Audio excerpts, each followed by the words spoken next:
Hey guys, welcome back to my channel. പുതിയൊരു വീഡിയോയിലേക്ക് എല്ലാവർക്കും സ്വാഗതം. നമ്മൾ ചില വ്യക്തികളോട് പിണങ്ങാറുണ്ടല്ലേ? ചില വ്യക്തികളോട് നമ്മളിപ്പോഴും പിണക്കത്തിലാണ്.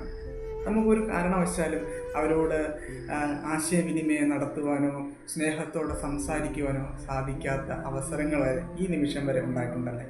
അതിനുള്ള കാരണം എന്താണ്? ആരാണ് അതിനുള്ള കാരണക്കാരൻ? നമ്മൾ തന്നെയാണ് അതിന് കാരണക്കാരൻ. കാരണം നമ്മൾ ആരോടാണോ പിണങ്ങിയിരിക്കുന്നത് അവരെ പറ്റിയുള്ള ഒരു തെറ്റായ ഡേറ്റ നമ്മൾ തന്നെ നമ്മുടെ സബ് കോൺഷ്യസിൽ ഫീഡ് ചെയ്തിട്ടുണ്ട്. നമ്മുടെ സബ് കോൺഷ്യസിൽ അവരെ പറ്റിയുള്ള ഒരു തെറ്റായ ഡേറ്റ കിടപ്പുള്ളത് കൊണ്ടാണ് നമുക്ക് അവരോട് മിണ്ടുവാനോ ആശയവിനിമയം നടത്തുവാനോ സ്നേഹത്തോടെ ഒരു വാക്ക് പറയുവാനോ സാധിക്കാത്തത്.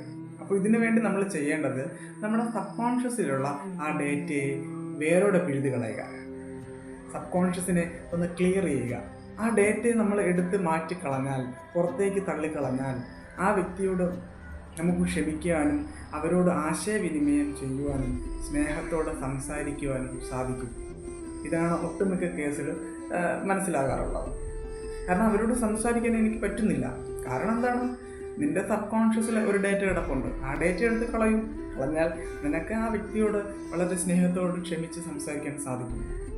ഇപ്പോൾ നേരിട്ട് ഒരു വ്യക്തിയോട് മാപ്പ് പറയാൻ നമുക്ക് സാധിച്ചില്ല എങ്കിൽ നമ്മൾ ചെയ്യേണ്ടത് ആദ്യം ഒരിടത്ത് റിലാക്സ് ചെയ്തിരിക്കുക. ഇരുന്നിട്ട്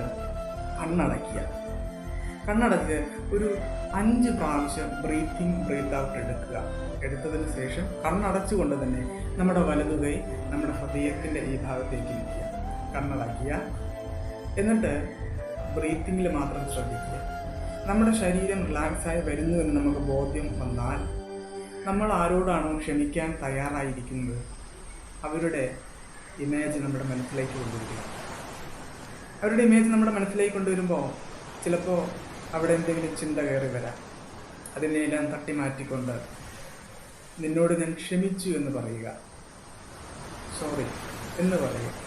എൻ്റെ തെറ്റ് കാരണമാണ് ഇത്രയും നാൾ നിന്നോട് ഞാൻ ക്ഷമിക്കാത്തതും സംസാരിക്കാത്തതും മിണ്ടാതിരുന്നതും. ഞാനാണ് കാരണക്കാരൻ. ഞാൻ നിന്നോട് ക്ഷമിച്ചിരിക്കുന്നു. നീ ചെയ്ത എല്ലാ സഹായത്തിനും നന്ദി. പറയുക. താങ്ക് യു പറയുക. നമ്മൾ അവരോട് ചെലവഴിച്ച ചില സന്തോഷകരമായ നിമിഷങ്ങൾ മനസ്സിലേക്ക് കൊണ്ടുവരിക. എന്നിട്ട് നമ്മളെ തട്ടി പറയുക, നീ എൻ്റെ സുഹൃത്താണ്, ഒരുപാട് നന്ദി പറയുക. എന്നിട്ട് നമ്മുടെ മനസ്സുകൊണ്ട് തന്നെ നമ്മൾ അവരെ ഹഗ് ചെയ്യുക, അവർക്ക് ഹാൻഡ് ഷേക്ക് കൊടുക്കുക, ഒരുപാട് നന്ദി. അപ്പോൾ തന്നെ നമ്മുടെ മനസ്സിൽ പുഞ്ചിരി വരും.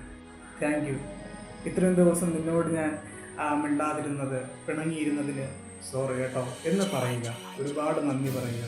എന്നിട്ട് നിങ്ങൾ കണ്ണ് തുറക്കുക, കൈയെല്ലാം ഒന്ന് തിരുമ്മി ചിരിച്ചുകൊണ്ട് തന്നെ നിങ്ങളുടെ ജോലി തുടരുക.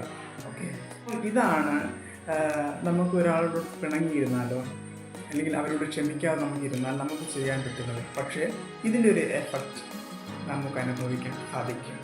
അത് ഞാൻ ഉറപ്പു തരുന്നു. Okay, thank you.